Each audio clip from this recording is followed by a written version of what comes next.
Boa noite, Cláudio. Boa noite, Helena. Como estamos? Estamos bem? Como é que nós não poderíamos estar bem? Era impossível.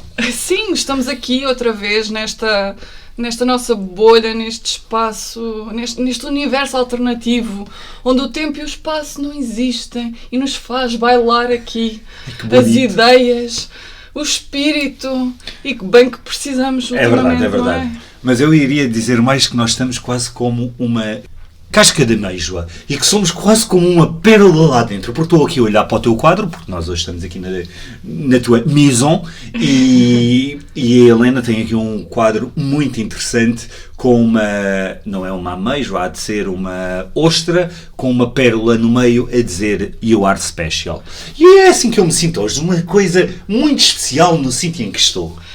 Eu tenho que dar aqui uma saudação à Margarida, porque realmente este quadro acaba por me motivar, sabes? Naqueles dias que uma pessoa está assim um bocadinho mais xoxita e se calhar não me sinto tão mulher independente, poderosa, pronta a conquistar o mundo. Bem, há aí programas que nos dizem que temos que fazer afirmações em frente ao espelho. Não, este quadro é suficiente. Por isso, Margarida, um grande beijinho. Obrigado, Margarida. Gostamos bastante do quadro. E então, vamos a começar este nosso primeiro episódio efetivo da segunda temporada. E conta-me, Helena, o que é que te aconteceu esta semana que te tenha tornado a semana assim quase lynchiana? Bem, só mesmo para recordar o que é uma coisa lynchiana. É uma coisa banal, que também pode ser bonita e que também se mistura com o macabro. E neste caso aconteceu-me uma coisa, não diretamente a mim, foi mais aquilo que eu vi e que eu achei, sobretudo, muito bonita. Ou seja, vou contextualizar. Eu há uns anos atrás vivi fora e partilhei casa com uma rapariga francesa que trabalhava, toda muito independente.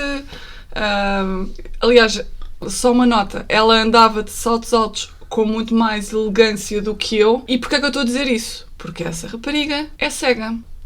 E há muito tempo que eu não falava com ela, porque a vida acontece, e acho que para uma pessoa com esta deficiência deve ser mais difícil manter-se em contacto, porque mesmo com o uso dos telemóveis é preciso uma maior logística. Portanto, eu sempre entendi que ela estaria mais a investir em pessoas que estivessem geograficamente mais próximas do que ela.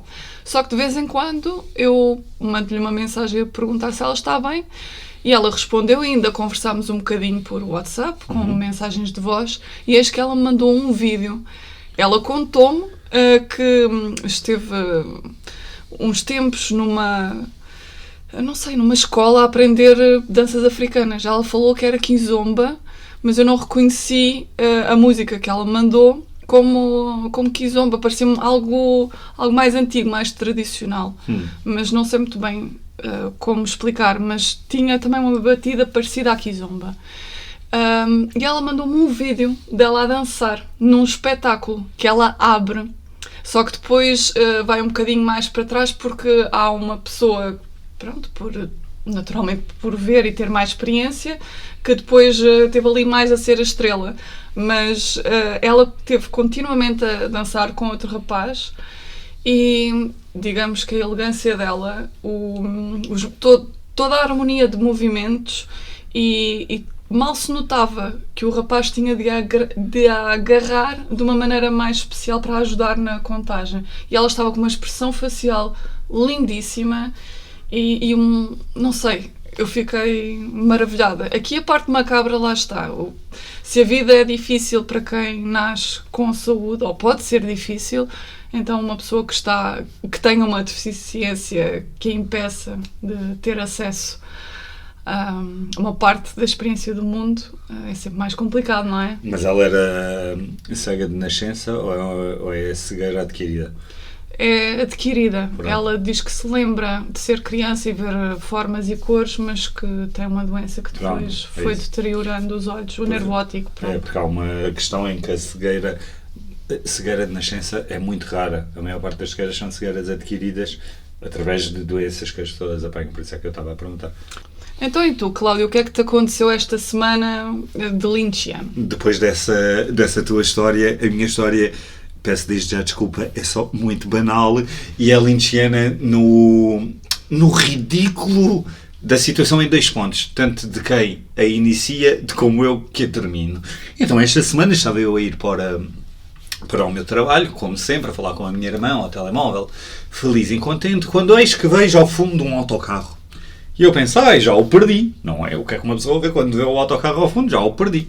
Continuo calmamente a descer a minha rua e eis que vejo o autocarro parado na paragem, estamos a falar, minha gente, de 15 segundos a pé, com a porta de trás aberta. E eu pensei, ainda ao bem, corri, 2 pessoas estavam a sair lá de dentro com a porta aberta, parei-me em frente à porta da frente, estava fechada, bati na porta, eis que o motorista fecha a porta de trás, vira a cara para o lado, finge que não vê e arranca com o autocarro. E eu pensei, peço desculpa pela expressão, cabrão. E a senhora que tinha saído do autocarro diz-me, realmente, que pessoa mazinha, é que nem lhe abriu a porta. E eu disse, não se preocupe. E porquê é que eu disse não se preocupe? Porque agarrei a mim e pensei, não, tu queres-me lixar, mas eu lixo-te a ti.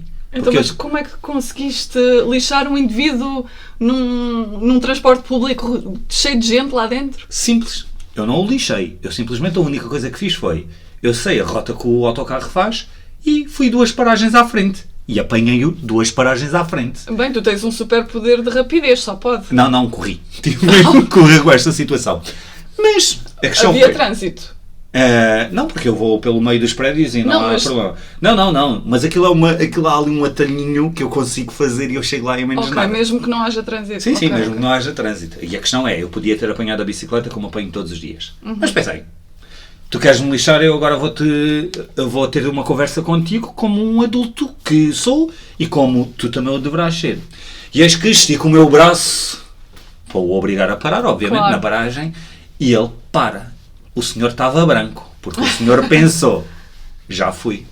E eu entrei, disse bom dia, passei o passo e disse-lhe, o que vocês fazem às pessoas, de fingir que não as veem e de arrancarem com o autocarro, quando as pessoas estão na paragem, é uma falta de respeito para com o utente.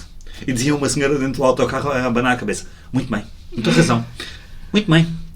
E a senhora diz, você não estava na paragem. Pronto, resumindo, concluindo e baralhando, envolvemos-nos ali numa pequena discussão. Eu estava na paragem, claro que eu estava na paragem. Eu disse-lhe, tenho 6 pessoas aqui dentro que são minhas testemunhas, mais 2 que saíram na estação. Quantas testemunhas você tem? É que eu vou fazer uma reclamação por escrito. Por isso, arranjo as testemunhas que eu e fiz a reclamação por escrito. Então é a minha situação lynchiana, que é quando alguém te tenta lixar, porque tu percebes que isto é uma situação recorrente nos transportes públicos, infelizmente em Lisboa, que é, às vezes eles fingem que não veem as pessoas, que é para as pessoas perderem os autocarros.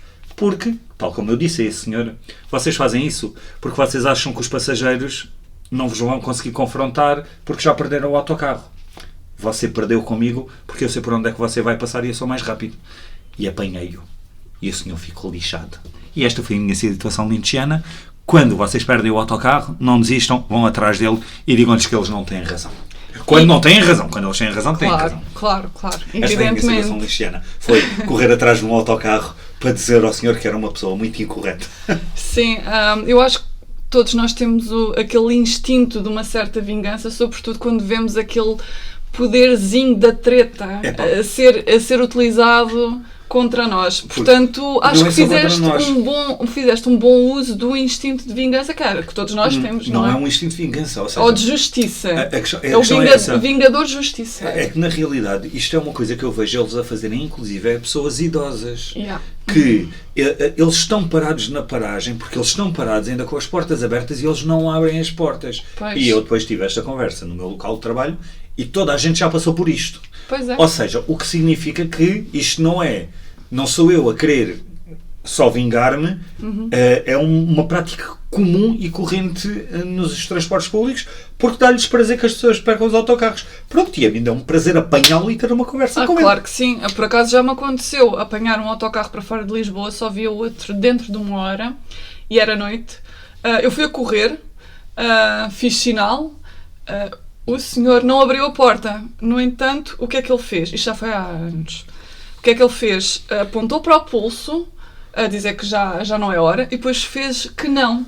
E arrancou. Nesse espaço... Abria a porta e tu entravas. Exatamente. Claro que não são todos assim, mas... Não são todos. Pelo contrário, eu também já apanhei pessoas que se me vêm a correr e eu não estou na paragem. Nesta situação eu estava na paragem.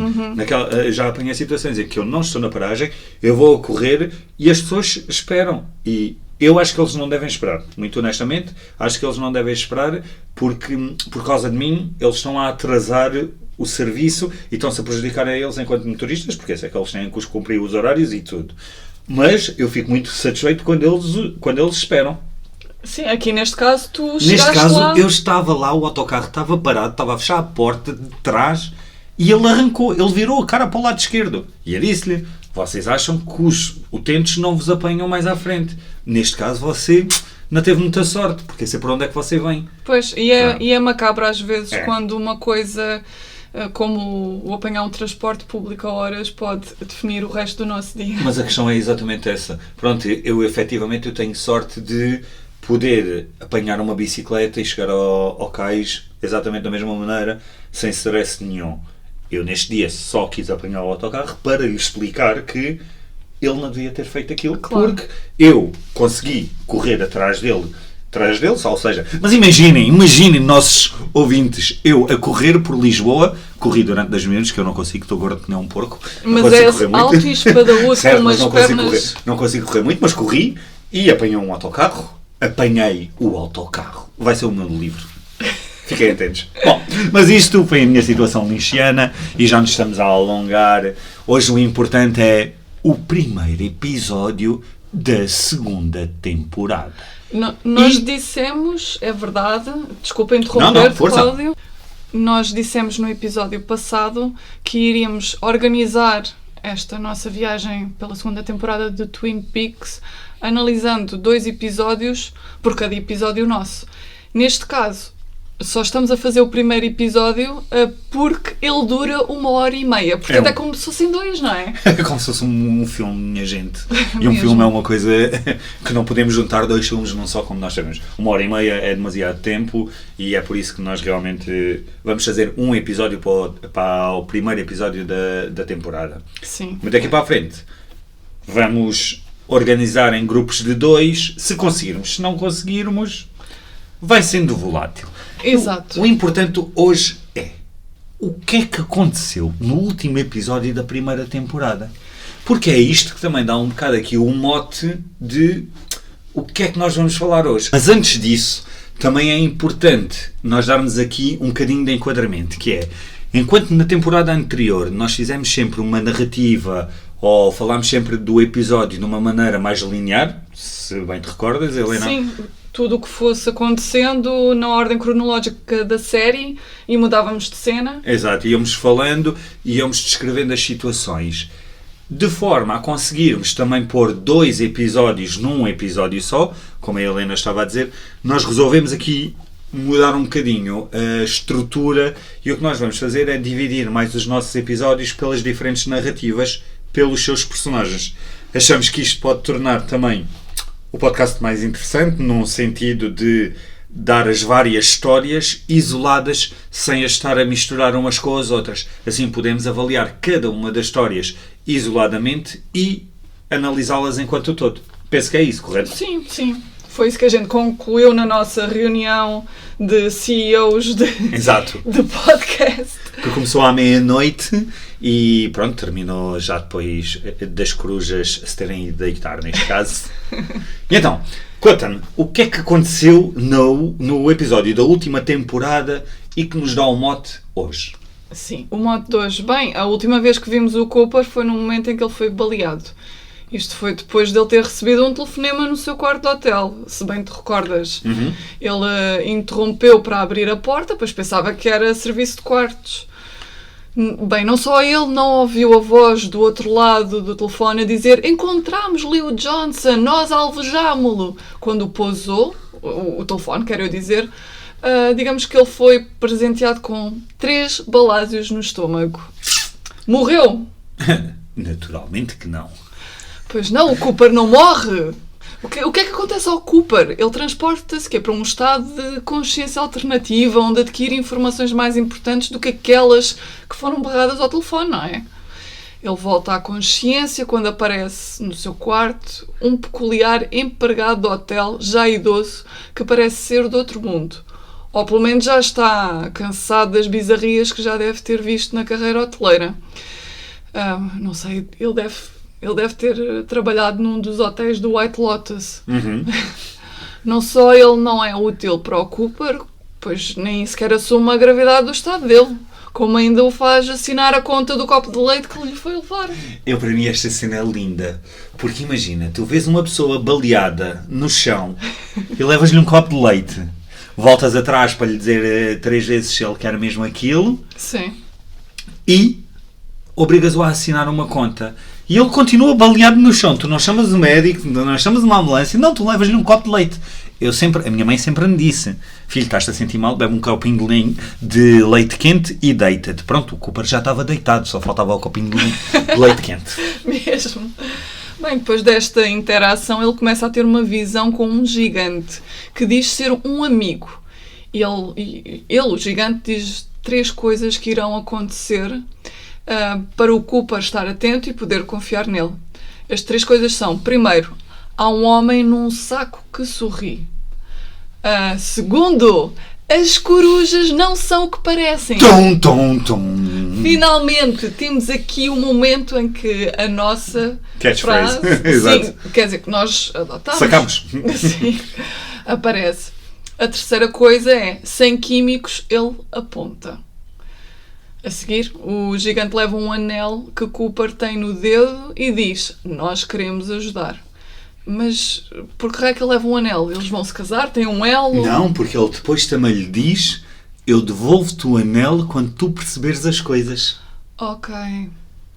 Ou seja, ele leva-lhe um anel numa base de eu levo-te isto e quando formos BFFs eu devolvo-te.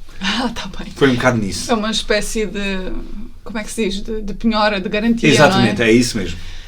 Ao mesmo tempo, esta interação com o gigante parece dar a entender que há forças de outro mundo que são positivas e que nem tudo é Bob e bestas prestes a encarnar e que o anel é um compromisso, olha, se calhar com essas forças positivas. O gigante despede-se dizendo que o Leo teria estado trancado num sítio chamado Cavalo Esfomeado e que há uma pista na casa do Leo. Cooper não morreu por sorte. Sorte não. O Cooper tem sempre uma capacidade estranha de sobreviver. Nós nunca percebemos bem como. Se bem que nesta é uma particularidade muito, muito interessante. Porquê é que ele não morreu, Helena? Porque tinha o colete antibalas vestido, mas estava um pouco desviado por causa de ter visto uma pulga, tendo mesmo assim ficado ferido. Ele ficou espantado quando acordou de ver que já não tinha um anel e entrou em deambulações bastante bonitas sobre a vida que são talvez budistas. Mas no meio disto, o Cooper disse que gostaria de ter sido ele a resolver o caso do rapto de Lindbergh. Claro que foi investigar o que raio é isto, não é? Porque eles fazem referências a coisas que existem. E este é um caso desses. É uma história verídica. Lá está, de um rapto de um bebê de 2 aviadores famosos nos anos 1930, em que os raptores brincaram sadicamente com os pais, tendo o bebê morrido nesse processo. O indivíduo responsável foi encontrado e condenado à morte. Eu acho que neste momento nós vemos que o Cooper tem um sentido de missão como salvador muito, muito impregnado dentro de si. Mas neste caso é ele que acaba por ser salvo e é pela equipa de Harry Truman e no hospital, quando lhe retiram a bala, estava a dita pulga enorme colada. Ou seja, para mim isto é fantástico. Ele sobrevive não só por ter o colete antibalas, porque o colete, como tu dizes, está um bocadinho puxado para o lado, mas porque uma das balas acerta na pulga. Exatamente, a pulga era enorme. Eu nunca vi uma pulga daquele tamanho. Pois, eu também não. Pronto, aquilo parecia um peluche, quase, não sei, um mini peluche, um porta-chaves. Bem, entretanto, a Lucy leu-lhe as atualizações do que se passou em Twin Peaks.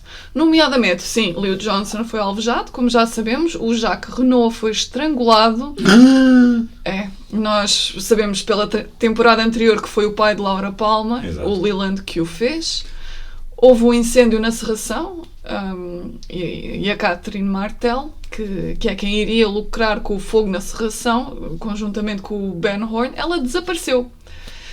Se bem que nos últimos episódios também percebemos que como é que ela se chama? A Jodie não era assim tão inocente e que também poderia estar se calhar metida nisto de alguma maneira. É verdade.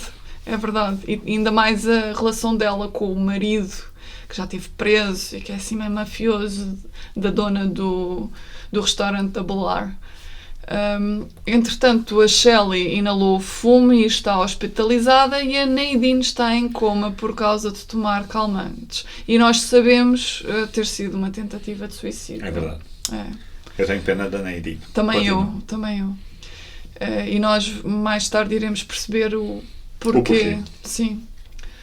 Cooper vence as dores e decide sair do seu quarto de hospital, sendo que suspeita que o primeiro presságio do gigante, um homem num saco sorri, é o Jacques Renault ensacado a sair da morgue.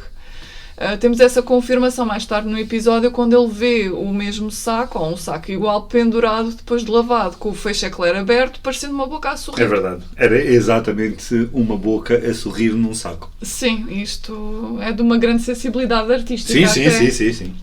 Eles seguem para investigar a casa de Leo Johnson e o Cooper consegue adivinhar, enquanto está encostado à televisão, o que aconteceu no momento em que o Leo Johnson foi baleado.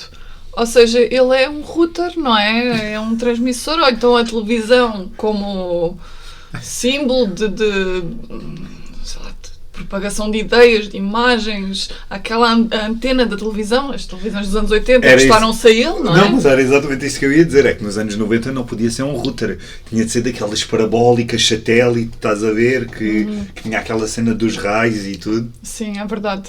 Nós sabemos da temporada anterior que quem disparou a bala foi Hank Jennings, o marido da Norma do restaurante Double R. O Albert Rosenfeld, não sei se lembram, aquele casmurro, é um médico legista. Não era casmurro, ele não era casmurro, ele era o único profissional naquela cidade toda. Concordo, eu adoro o Albert, só que ele é casmurro, é adoravelmente casmurro, na minha opinião, mas... Ok, estamos de acordo. Sim. Ele chega de novo a Twin Peaks, fica muito feliz por saber, e foi por ordem do chefe de ambos. E ele vai ter com o Cooper a casa do Leo Johnson. O resultado da investigação foi o ter encontrado uma bota cheia de cocaína. A câmara, durante o episódio, foca-se no logotipo. A câmara, a filmagem, não a câmara municipal de Twin Peaks. E o logotipo é um círculo. E a marca é Circle Brand. E Cláudio, o designer, tens alguma coisa a dizer sobre isto? Eu, por acaso, não tenho mesmo nada a dizer sobre isto. Porque, na realidade, Circle Brand, das duas uma. Ou é uma coisa que o Lynch faz com um propósito, de alguma coisa, de um início e de um fim, como o Ouroboros, que já falámos várias vezes aqui nas temporadas, ou então, na realidade, ninguém se quis preocupar muito com a marca e fez um círculo e chamou-lhe Circle Brand. Mas também ele não põe lá coisas por acaso. Se calhar é isso. Criminalidade é um círculo sem fim. Relações de poder, não sei. Pode ser isso. Muito bom. Muito bom. Vou contigo fazer um curso de semiótica. Exato. E vou-te apoiar no teu trabalho um dia. Talvez. O Albert é o único focado em resolver coisas, como a gente já sabe, não é? E as coisas de acordo com os trâmites normais, mostrando-se desagradado com os métodos intuitivos de Cooper. A gente gosta muito do Cooper, mas ele às vezes é irritante. Às vezes. Às vezes. Sim, é uma investigação criminal, não é? Sim, isso, mas se o Albert já o conhece há tanto tempo, a ideia que dá é que o Cooper se tornou muito mais intuitivo e muito mais a seguir trâmites pouco normais a partir de Twin Peaks. Porque na realidade, se eles já se conhecem há muito tempo, o Cooper é o próprio a dizer, chamamos o Albert na primeira temporada, que é para ele investigar. E o Albert agora ter problemas com ele dá a sensação que o Cooper muda quando chega a Twin Peaks. Ou achas que não? Eu acho que deve ter a ver com a investigação, porque ele próprio vai a Twin Peaks por causa de um assassinato de uma rapariga chamada Teresa Banks. E isso parece fazer parte de uma investigação maior do que o próprio assassinato de Laura Palmer, como também vemos que a Ronette Pulaski, por estar com aquelas...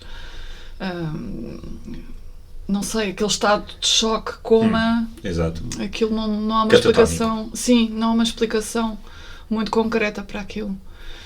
Entretanto, quando ambos estão já na esquadra da polícia, o Andy aparece com a informação de que o gigante dos sonhos de Cooper fala. Leo Johnson já esteve preso numa localidade chamada Cavalo Esfomeado, Hungry Horse, e foi no dia 9 de fevereiro de 1988. Isto dá ao Leo Johnson o perfeito alibi para o assassinato de Teresa Banks, que foi o acontecimento, lá está como a gente estava a dizer, que levou o FBI a passar por Twin Peaks. Intuitivamente, o Cooper foi pedir metade do colar de Laura Palmer ao James Hurley, que está preso, e ficou a saber do envolvimento do Dr. Jacoby quando o James lhe disse que encontrou o colar num coco na casa dele.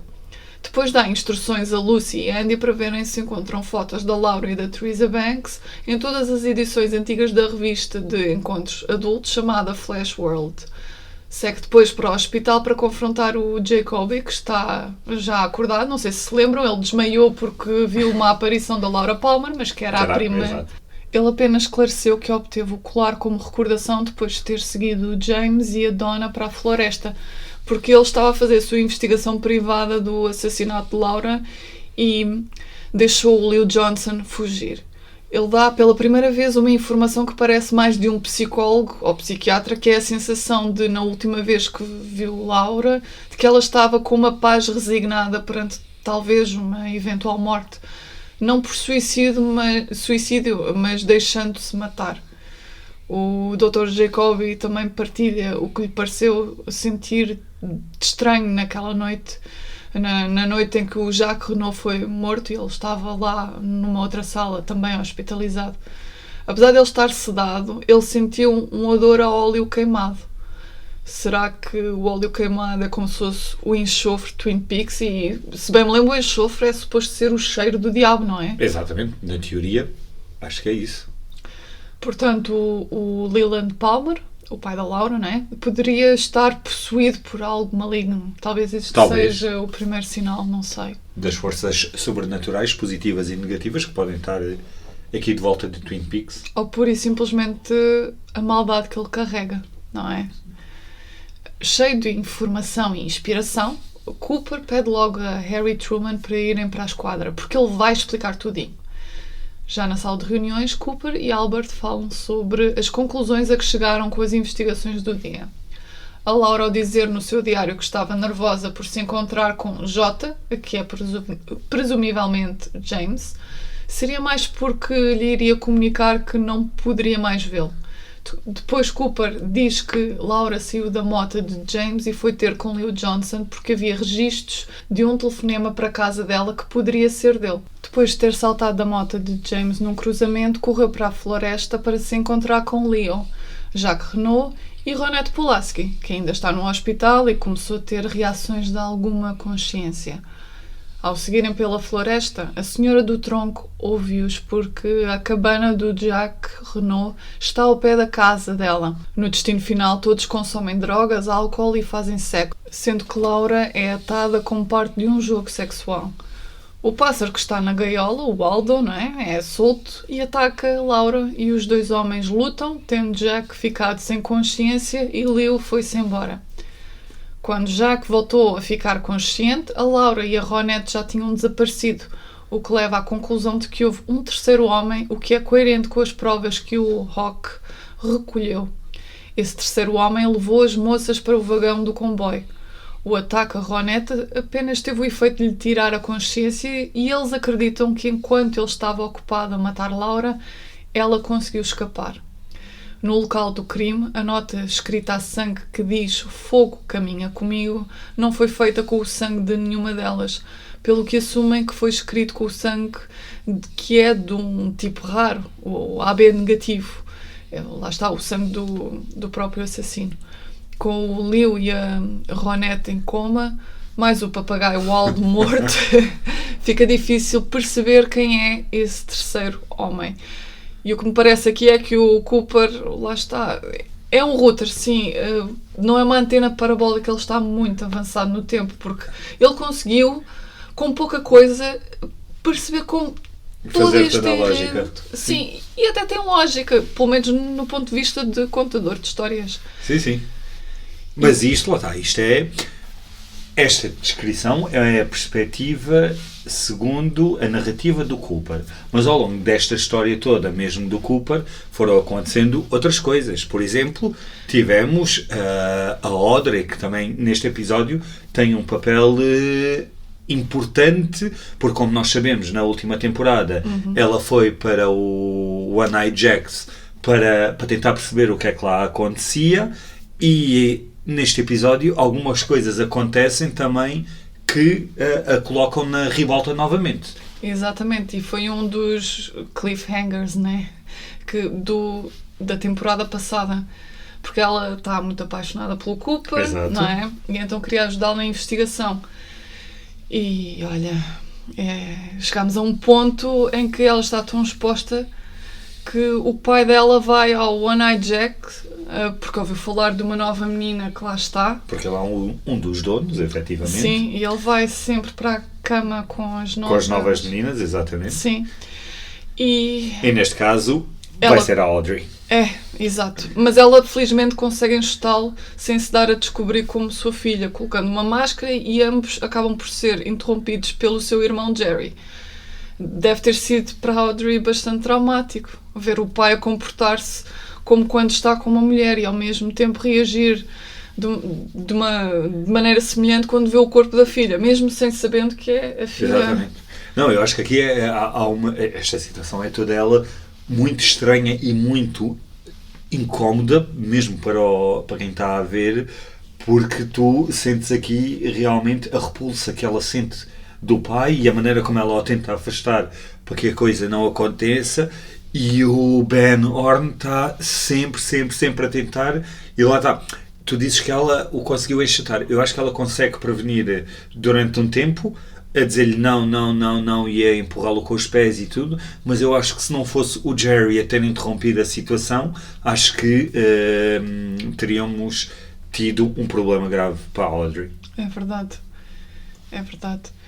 Também ficamos com a noção que no Bordel Casino One Eye Jacks, que o irmão do Ben Horn, como dissemos, o Jerry, Ben and Jerry, como os lados, Exato. ele tem controle sobre a Madame do Bordel através do facto de ele ser o único fornecedor de heroína. E a Madame do Bordel é viciada na droga. Viciada no cavalo. Exato. No Hungry Horse. Pois, poderia ter sido também uma dica. Mas pronto, eles como não são portugueses, acho que não dá para... Acho que não é o não calor sei. para a droga nos Estados Unidos. Pois, não sei. Em Portugal é cavalo, por isso. Mais tarde, Audrey é levada para o quarto de Jackie e reclama do facto de o seu quarto estar trancado. Ela foi levada para a Madame Jackie a repreender por o Ben Horn ter ficado pouco satisfeito com a performance da nova prostituta. Exatamente, por causa da situação que estávamos a falar.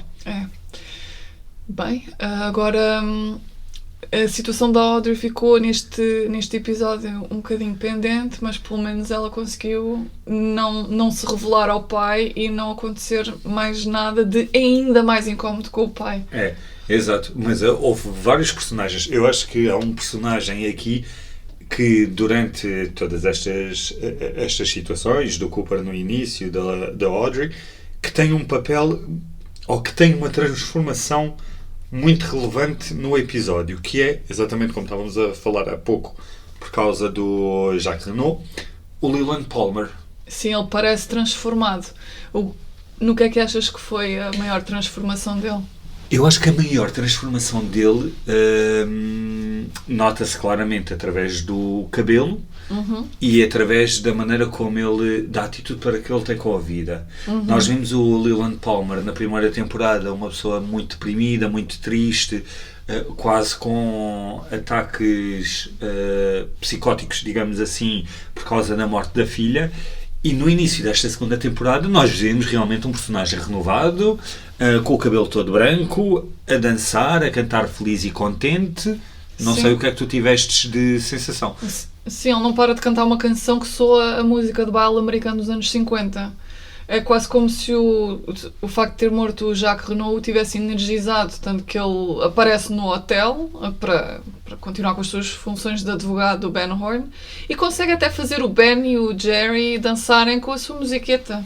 Mas tu achas que esta transformação foi só por ele ter morto o Jacques Renault ou achas que é algo mais? Porque eu a sensação com que fiquei neste episódio era realmente que esta transformação marcava muito mais, quase como se ele fosse uma pessoa totalmente diferente. Sim. Como se já não fosse o Leland Palmer, como se ele fosse outra pessoa. Sim, ele parece compartimentalizado. Exatamente. E deu-me essa sensação com esta transformação. Não sei o que é que te parece a ti. A mim deu-me essa sensação. São as energias de Twin Peaks, aqueles mistérios. E a prima Maddie, ela também começa a ficar influenciada por essas mesmas energias, ou então pela própria casa dos Palmer. E ela teve um sonho estranho. E a seguir a ver o tio com o cabelo branco, vê uma sombra assustadora a se formar no tapete. Talvez em reação a esse sonho, não sei. E depois levam os óculos escuros da Laura Palmer para a dona, quando ambas se encontram no restaurante Double R, que talvez estejam imbuídos com a energia da Laura, não sei, pois ela começa logo a fumar e cheia de maneirismos sensualões. Ambas recebem uma nota, enquanto estão ali sentadas a conversar, de origem desconhecida, a pedir que investiguem o circuito de voluntariado Refeições sobre Rodas que a Laura fazia no restaurante Double R. E ficamos logo a seguir a saber que a origem dessa nota é da senhora do tronco, que observava atentamente o que se passava enquanto mascava pastilha. E acho que isto é referência a um episódio da temporada passada, durante os sonhos de Cooper, em que o homem do outro lugar, que estava ali a dançar sobre aquele chão, assim, preto e branco em zigue-zague, ele diz ao Cooper que a pastilha elástica que ele gosta vai voltar a estar na moda. Eu nesta cena da Maddie, eu acho uma coisa interessante. A Maddie, como todos nós sabemos, ela usa óculos de ver. E quando ela entrega os óculos de sol da prima à dona, ela agarra nos óculos dela e diz que está farta dos óculos de ver e parte-os quase numa situação de eu não sou esta pessoa que precisa disto, eu sou quase aquela pessoa que precisa dos óculos escuros. Tu ficaste com esta sensação ou foi só eu? Acho que se não fosses tu a dizer agora, eu não teria pensado nisso em detalhe. Acho que tens razão, porque isto pode significar que a Maddie, daqui para a frente, vai experienciar a vida quase como se tivesse os olhos de Laura Palmer. Vai ver o que Laura Palmer viu. E olha, mais tarde, quando a narrativa se desenrola, a dona liga de sua casa para o restaurante Double R para se oferecer como voluntária no programa Refeições sobre Rodas. Portanto, ela vai levar comida a pessoas que não se conseguem deslocar ou fazê-la, e vai fazer o circuito da Laura Palmer. Tal como a senhora do tronco lhes tinha sugerido indiretamente através da nota que elas o fizessem. Exatamente. Quanto ao nosso James Hurley, ele permanece na prisão depois de ser incriminado por Bobby, que havia colocado a cocaína de Leo na sua mota, e mostra ao Truman a gravação que Laura fazia para o seu psiquiatra, Lawrence Jacoby. O propósito dele a ter mostrado foi para dizer que o Leo não é o homem misterioso que Laura fala, recordando um momento em que ambos estavam na floresta e ela proclama um poema sinistro em que fala de fogo e acaba por perguntar a James se ele quer brincar com o Bob. Quase que parecia que, da forma como ele descreve que Laura estava possuída ou com uma certa raiva ou com um abandono triste e ao mesmo tempo nervoso, fogoso, não sei. Eu digo nervoso e fogoso porque a energia do fogo é muito crepitante. Outra pessoa que aparece é o Homem de um Só Braço, que é uma figura dos sonhos de Cooper, mas que aparece aqui no mundo real de Twin Peaks como o vendedor de sapatos Philip Gerard. O Homem de um Só Braço também nos sonhos de Cooper é conhecido por Mike. E ele, houve uma altura, apesar dele agora aparecer aqui um bocadinho mais irrequieto, digamos assim, ou mais alterado, na primeira temporada ele aparece a dizer que ele se rejuvenesceu, que ele encontrou a luz ou uma coisa nesse sentido porque ele vivia com o Bob, certo? Certo, mas isso era durante um dos sonhos de Cooper. Pronto, ok. E em que ele diz porque é que arrancou o braço, porque viu a cara de Deus. É, exatamente. Sim. Então ele aparece na esquadra, assim, do nada, a dizer que foi lá a pedido do xerife Truman porque tinha sapatos para lhe vender. Mas ele estava mesmo com o ar alterado. O Bobby, ele aparece para visitar Shelley no hospital. Ela fica toda contente. Ela informa-o que Leo já sabe deles e que a tentou matar na serração. E depois de uma cena que prova a enorme química dos atores, ambos declaram o seu amor um pelo outro.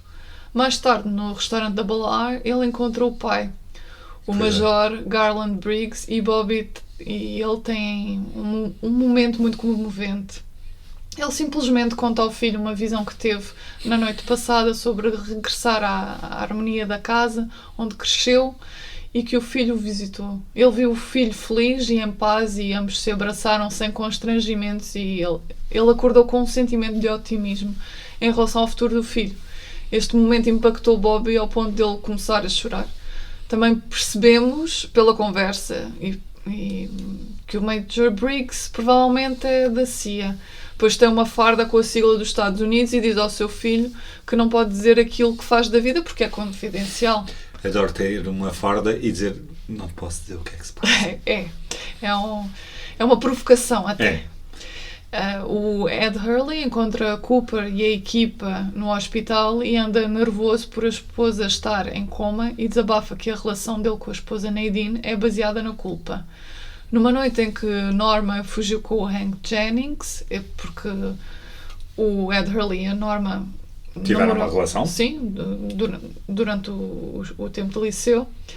A Norma fugiu com o Hank Jennings, mas supostamente não dormiu com ele. O Ed refugiou-se na Nadine, tiveram uma noite louca, casou-se com ela, beberam imenso e na lua de mel a Nadine perdeu o seu olho por causa de um acidente de caça onde houve um ricochete de um tiro disparado por Ed. Ela nunca o culpou pelo sucedido e por causa disso ele vai continuar com a Nadine. Porque embora ela também não o tenha culpado, ele autoculpabiliza-se da situação. Exatamente. A Nadine é uma santa. Sim, mas ela tem atitudes abusivas. A Nadine é uma santa. Não, ela tem atitudes abusivas, obviamente, mas é uma santa. Sim, dá para perceber que o porquê da relação disfuncional e que ela sempre se achou insuficiente. E a raiva de se achar insuficiente, infelizmente, sai da pior maneira com o marido. O Pete Martell, ele também está no hospital por causa de inalação de fumos quando volta para casa, acompanhado pelo xerife Truman. A Josie Packard deixou uma nota a dizer que está fora em negócios. O Truman informa o Pete que a polícia ainda não encontrou a sua esposa, a Catherine Martell, que também conspirou para esse fogo. O Pete recebe um telefonema de um homem asiático que, depois de desligar, pede para fazer uma chamada internacional para o Hong Kong. Será que isto tem alguma coisa a ver com a Josie Packard? Eu acho que sim, como nós há bocado estávamos a falar, a Josie não é tão inocente no negócio da serração e neste incêndio, se calhar como se pensava no início, quando ela se faz passar por uma viúva um bocadinho desamparada. Pois acho eu. Eu também tenho essa impressão. O telefonema foi feito a partir do Great Northern Hotel, o hotel do Ben Horne. Portanto, ele está mais próximo, ele não está mesmo a ligar de Hong Kong. O Hank Jennings, o marido da Norma, encontra-se com o Ben e o Jerry Horne e suspeita que a Catherine tenha morrido no incêndio da serração. suspeita ou foi ele que a pôs lá? Pois, É uma boa vamos questão. aguardar e ver. Na casa dos Palmer, os pais da Laura e a prima Maddie recebem visitas. E essas visitas são a Donna e o seu pai e mais umas pessoas que devem ser da mesma família, pois partilham o mesmo apelido. Há uma menina chamada Gersten que aparenta ter uns 12 anos e está vestida de fada e vai tocar uma música no piano. Partilha os seus sucessos em termos de boas notas e há algo nela que é reminiscente da Laura. O que é que achas, Cláudio? Acho que este episódio é rico realmente em personificações da Laura. Tanto Sim. na Maddie como nesta Gersten. A Donna também começa a ganhar uns certos laivos. Sim. Acho que todas as raparigas mais jovens começam aqui a ser incorporadas um bocado quase como Laura Palmer. Também acho. E a própria Audrey também a passar Exatamente. pelo mesmo caminho e se calhar e pelo mesmo trauma lá no One Night Jacks.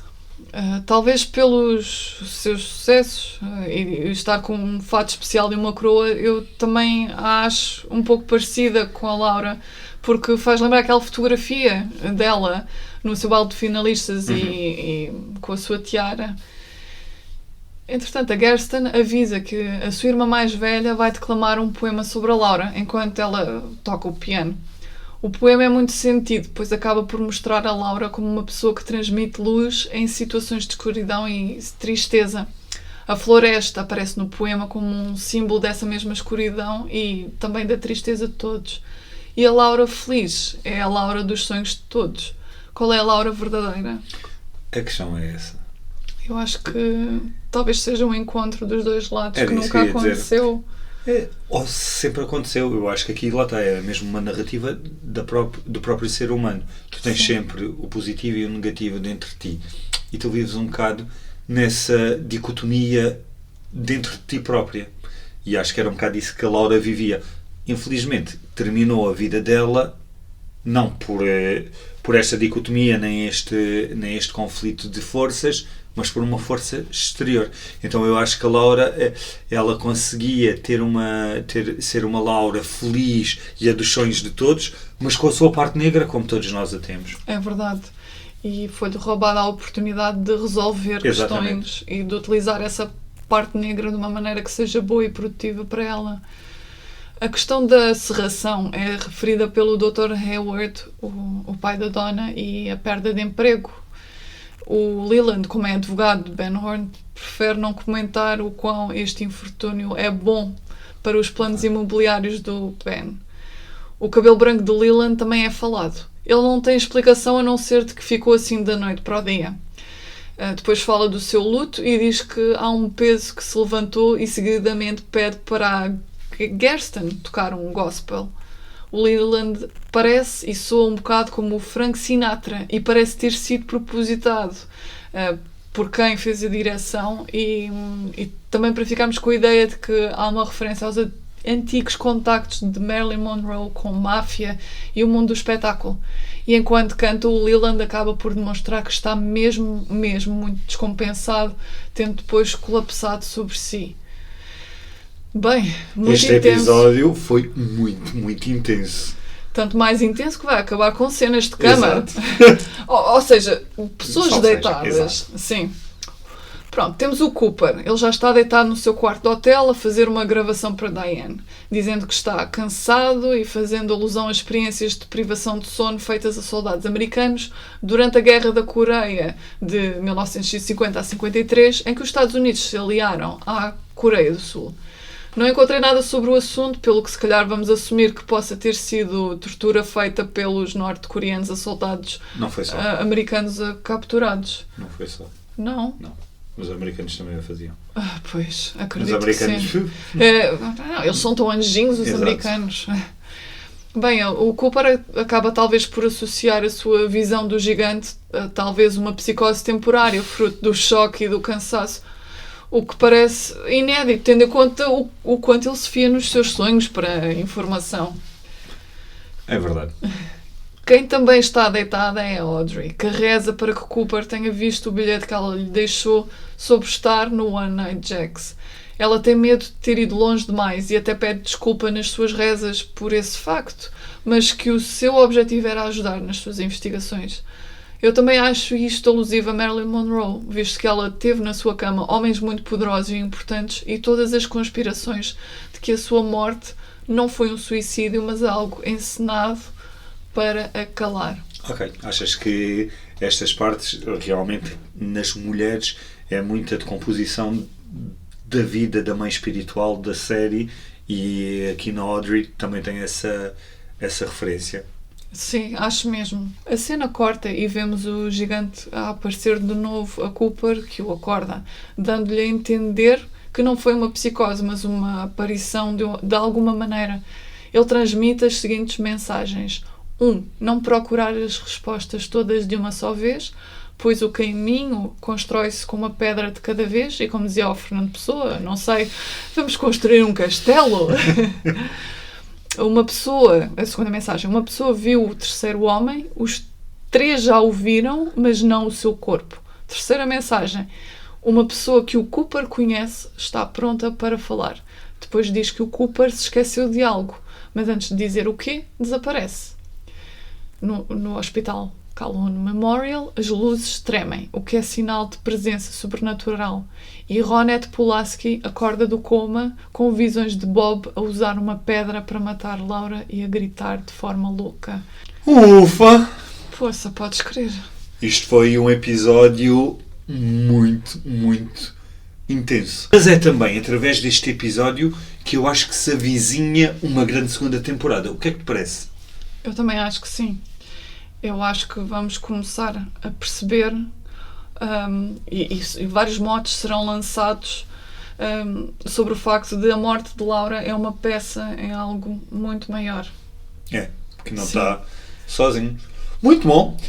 Nós sabemos que este episódio pode ter sido, ou pode parecer mais confuso por causa das narrativas, para quem vê também a série, mas nós achamos que é muito mais fácil das pessoas perceberem. Sim, agrupando assim a história, não é? É, e depois fazendo algumas notas sobre as personagens.